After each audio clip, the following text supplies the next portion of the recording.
I was 2,000 meters above Hiroshima when reality broke. The city spread below me like a living organism, streets pulsing with morning traffic, trains threading between districts, smoke rising from breakfast fires in 10,000 homes. I could see people, tiny dots moving between buildings, walking to work, to school, to market, living, breathing, existing in the ordinary way humans exist when they don't know they have 60 seconds left. The light came without warning. Not from above, from below, a vertical wall of pure white brilliance that rose from the ground like curtain being drawn. It didn't explode outward. It rose, smoothly, impossibly, a barrier of light so intense it burned my retinas even through the tinted glass of my cockpit. So bright it turned everything it touched transparent. I watched streets dissolve, buildings become outlines, shadows stretch backward against the sun. The wall advanced across the city, silent, methodical, erasing everything in its path with absolute precision. No explosion, not at first, just light, pure white light that moved like liquid, like tsunami, but vertical instead of horizontal. Consuming blocks, neighborhoods, districts, the edges of buildings burned away first, then interiors, then foundations, everything turning to light, to brightness, to nothing. I could see through the city, could see the other side, could see hills and rivers that should have been blocked by thousands of structures, because the structures were gone, replaced by that impossible wall. By that advancing brightness, my instruments died, every gauge, every dial. The altimeter froze, the compass spun, the fuel indicator dropped to 0. Static screamed through my radio, a sound like tearing metal, like reality itself ripping. The 0 shook, not from turbulence, from something else. The air was breaking, fragmenting. I could feel it through the control stick, through the seat, through my bones.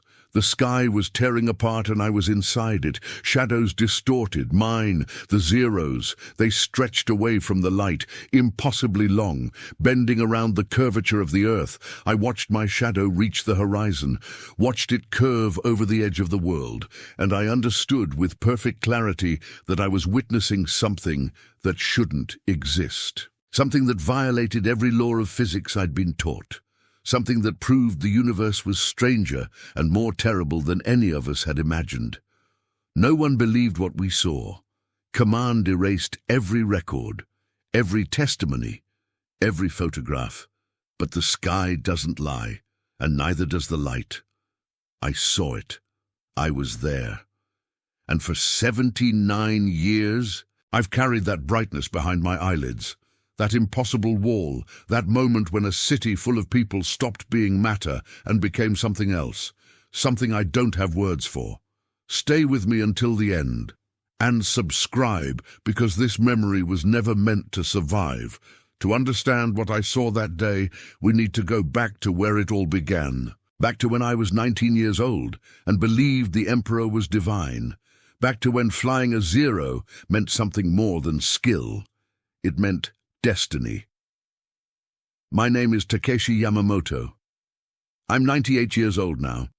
I live in a small apartment in Osaka where the walls are thin and the neighbors are loud, and every day I wake up grateful to be breathing. But I remember when breathing wasn't guaranteed, when every sunrise might be your last, when the sky was full of metal and death and young men who believed dying for Japan was the highest honor a human could achieve. I joined the Imperial Navy in 1943.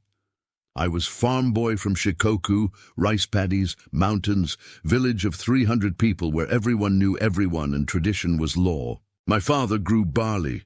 My grandfather had grown barley. His grandfather had grown barley. That was supposed to be my future. Bent back, muddy hands, the same plot of earth my ancestors had worked for 400 years. But the war changed everything. Changed what futures were possible, changed what we believed about ourselves and our place in the world. The recruitment officers came through our village in spring. They wore uniforms that looked impossibly clean compared to our farming clothes. They stood straight, spoke clearly, showed us photographs of Zero fighters, beautiful aircraft, graceful, deadly. They told us these planes had swept the Americans from the sky, that Japanese pilots were superior, that 1-0 could defeat 10 enemy fighters, that we were descended from samurai, that our spirit made us invincible. I believed them. My father believed them. The entire village believed them. Why wouldn't we? The officers represented the emperor, represented Japan. Questioning them was unthinkable. Doubt was treason.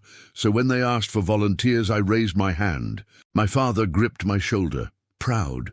My mother cried, but she understood. This was duty, this was honor.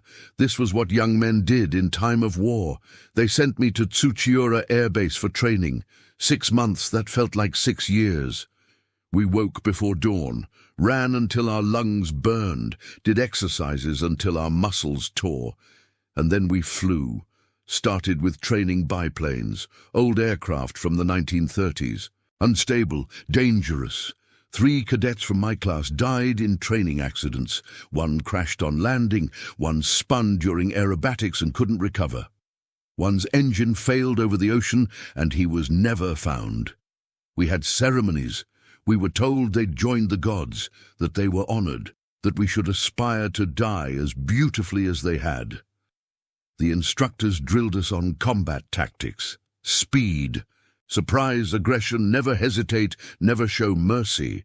The enemy wants to destroy Japan, to defile our emperor, to erase our culture.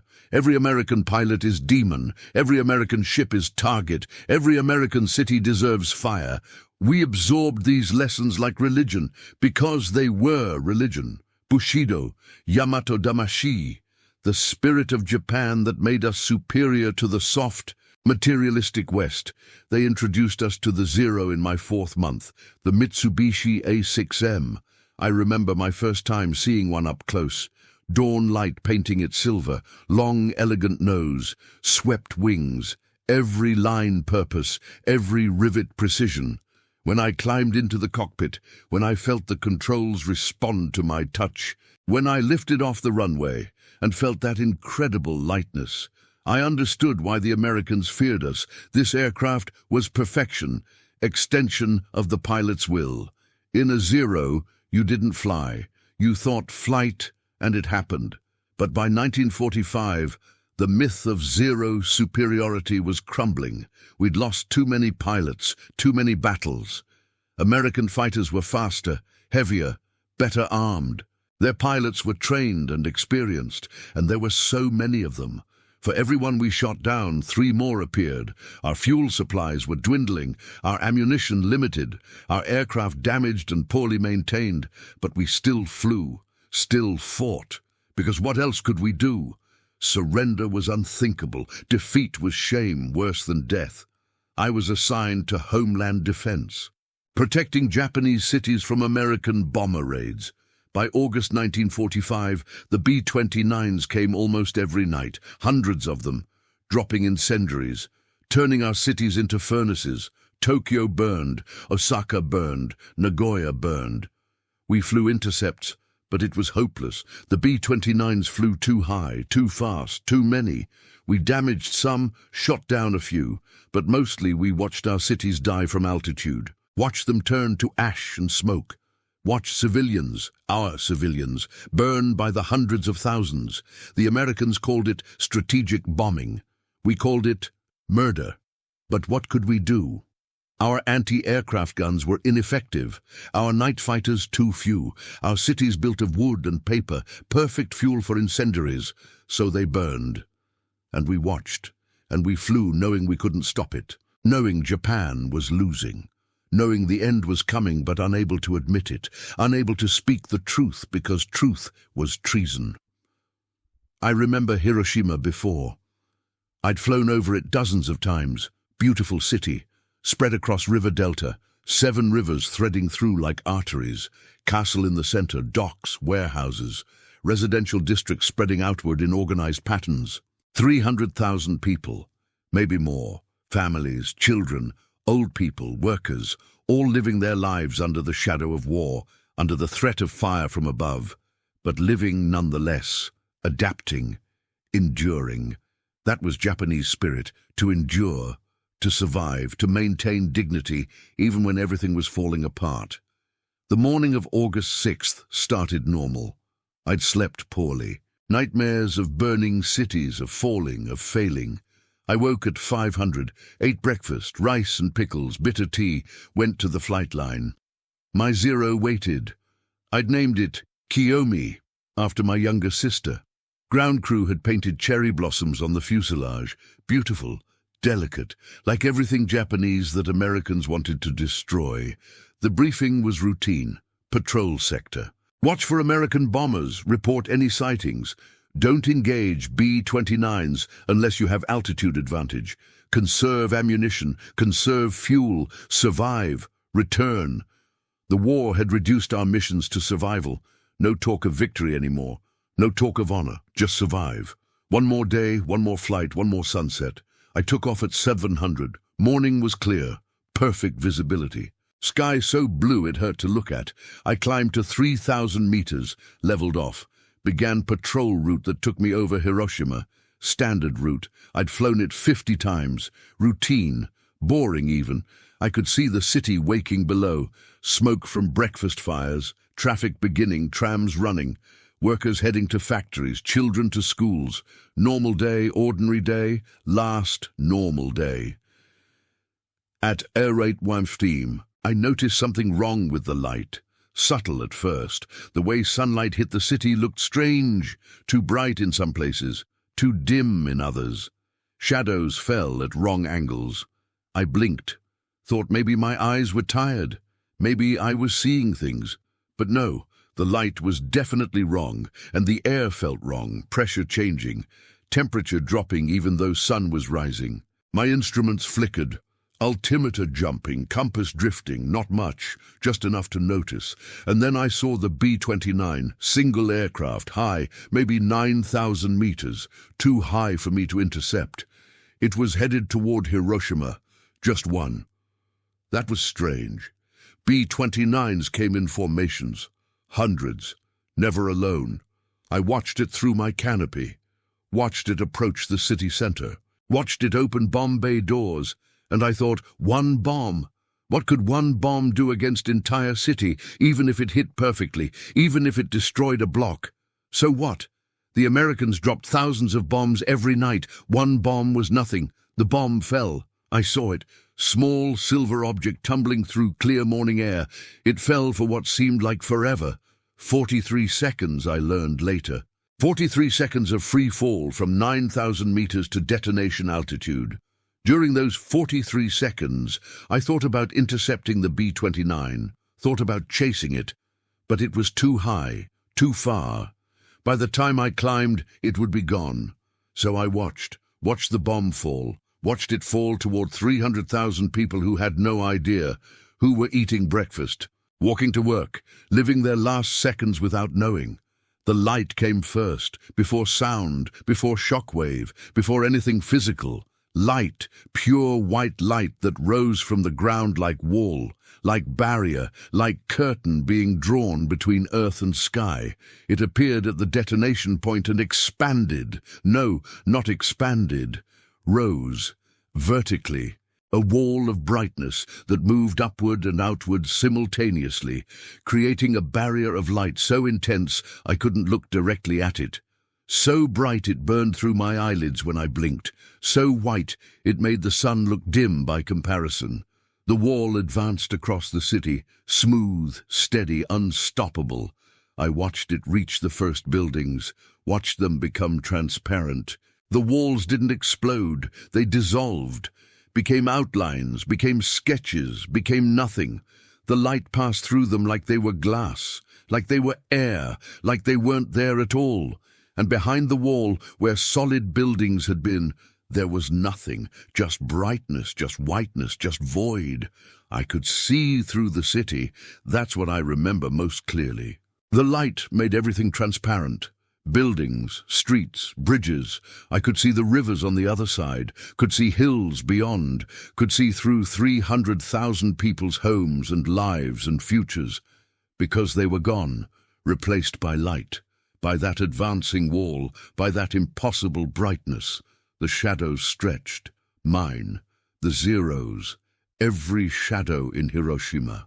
They elongated backward, away from the light, growing longer, darker, sharper. My shadow reached 50 meters behind my aircraft, then 100, then more. I watched it stretch across sky, watched it curve over horizon, watched it reach impossibly far, as if the light source was infinitely bright, as if normal physics had stopped applying, as if the universe had new rules that I didn't understand. My instruments went insane, every gauge spinning or frozen or flickering. Altimeter showed me ascending rapidly even though I was level. Compass rotated continuously. Fuel gauge emptied and filled and emptied again. The radio screamed, not static, not interference, screaming. High-pitched wail like metal tearing, like reality breaking. I ripped off my headset. The sound continued. Coming from the aircraft itself, from the air, from everywhere. The zero shook violently. I gripped the stick with both hands, fought to maintain control, but it wasn't turbulence. It wasn't wind. It was something else. The air itself was fragmenting, breaking into pieces. I could feel it, could sense it, through every surface of the aircraft, through my seat, through my boots on the rudder pedals, through my hands on the stick. The atmosphere was tearing apart, coming undone. And I was inside it, flying through air that was ceasing to be air. And then the shockwave hit, not sound, not yet, just pressure. Massive wall of compressed air expanding from the detonation point. It hit my zero broadside, flipped me sideways. I tumbled, lost all orientation. Sky and ground, rotating, spinning. I pulled back on the stick, kicked rudder, fought to recover. The zero screamed, metal stressed beyond design limits, wings flexing, fuselage twisting. I thought I would break apart, thought the aircraft would disintegrate, thought I would die like the 3 cadets in training, falling, burning, becoming nothing.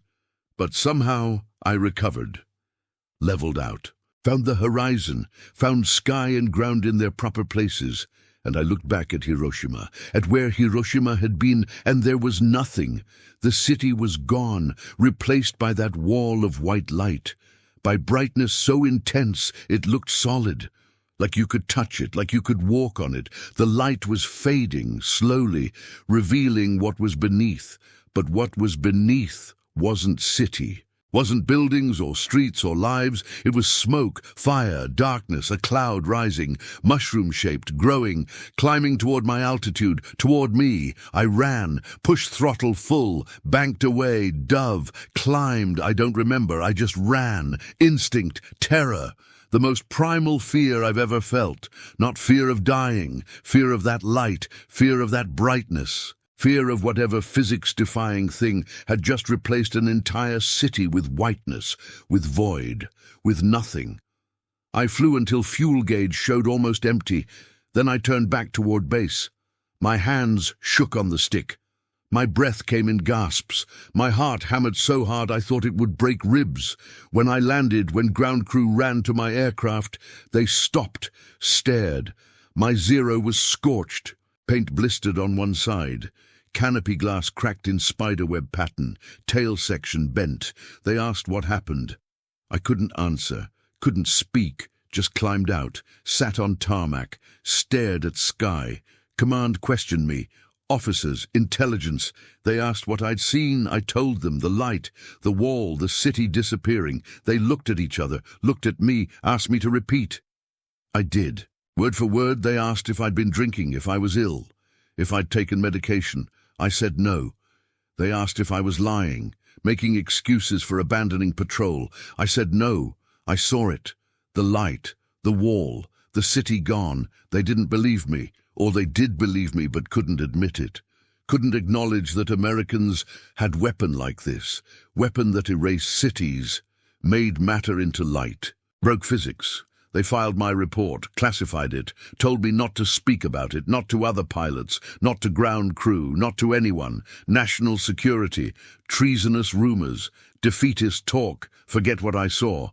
Return to duty. 3 days later, Nagasaki disappeared the same way. Then the emperor surrendered. The war ended. We were defeated, humiliated, occupied by the Americans who'd built the light, who'd turned cities into brightness, who'd proven their science was superior to our spirit, that physics trumped Bushido, that matter and energy were the same thing, and they'd figured out how to convert one to the other. I went home to Shikoku, to rice paddies, to my father's farm, to life that should have been my future before the war changed everything. My father asked about the war. I said nothing. How could I explain? How could I tell him I'd watched 300,000 people become light, watched a city dissolve into brightness, watched the universe break its own rules? He wouldn't believe me. Nobody would believe me. For 79 years I've said nothing. Told no one. My wife didn't know. My children don't know. My grandchildren think I flew patrols, shot at bombers, did normal war things. They don't know I witnessed the end of the world, the moment when human beings learned to unmake matter, to turn cities into light, to replace existence with brightness. But I'm 98 now. I don't have much time, and this memory deserves to survive. Even if people think I'm senile, even if they dismiss it as trauma or confusion or lies, I was there. I saw it, 2,000 meters above Hiroshima when reality broke, when a vertical wall of white light rose from the ground and replaced an entire city, when 300,000 people stopped being matter and became something else. Energy, light, brightness, nothing. The Americans called it atomic bomb. Technical term, scientific, makes it sound comprehensible, controllable. But there was nothing controlled about what I saw. That light was chaos, was breaking, was the universe coming undone in one specific place for one specific instant. And we, humanity, had learned to make it happen, had learned to point at a city and say, "Become light," and watch it obey. I don't know if that's progress. Don't know if that's power worth having. All I know is I saw it. I was there. And for 79 years, I've carried that brightness behind my eyelids, that wall, that moment when everything I thought I understood about reality proved wrong.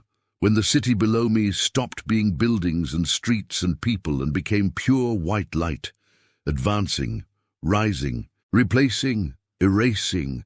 They say Hiroshima was rebuilt, that people live there now, that it's thriving city, modern, peaceful.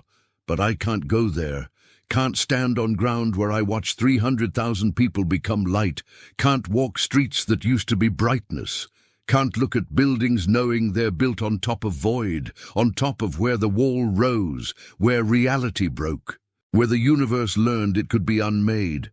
The light is still there, in my memory, in my dreams, behind my eyelids when I close my eyes at night.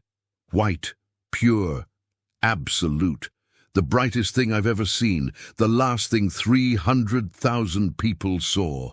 The wall that replaced their city, their lives, their futures, with brightness, with nothing, with the proof that matter is temporary and energy is eternal, and we've learned to convert one to the other at will. I was the zero pilot who watched a wall of white light replace an entire city. And I've carried that light for 79 years, and I'll carry it until I die, and maybe after. Maybe that brightness is burned into my soul. Maybe when I die I'll see it again, that wall, that light. That moment when Hiroshima stopped being place and became something else. Something I still don't have words for. Something I hope humanity never creates again. But I fear we will, because we've learned how, because the knowledge exists, because once you know how to unmake cities, how to turn matter into light, how to replace existence with brightness, that knowledge doesn't go away. It waits, like that wall waited inside the atom, waited for someone smart enough and desperate enough and terrible enough to release it, to point it at a city, to watch what happens when you break the universe on purpose. I saw what happens. I was there, 2,000 meters above Hiroshima, August 6th, 1945, 08:15 hours, when the light came, when the wall rose. When 300,000 people became brightness, became energy, became light, became nothing. I saw it, I remember, and I'm telling you now. So someone knows. So this testimony survives. So the world remembers what we learned to do, what we became capable of, what we did to each other in the name of winning, in the name of war, in the name of proving who was superior. The light proved we're all the same, all matter, all energy, all temporary, all convertible, all erasable, all replaceable with brightness if someone wants it badly enough. That's what I learned above Hiroshima. That's what the wall taught me. That's what I've carried for 79 years, and now I'm passing it to you. Tell me where you're watching from, and subscribe so this testimony isn't erased a second time. Comment below. Let me know someone heard this. Someone remembers. Someone bears witness to the wall of light, to the brightness, to the moment when a city full of people stopped being matter and became something else. Please, remember for me. Remember for them. Remember so it never happens again.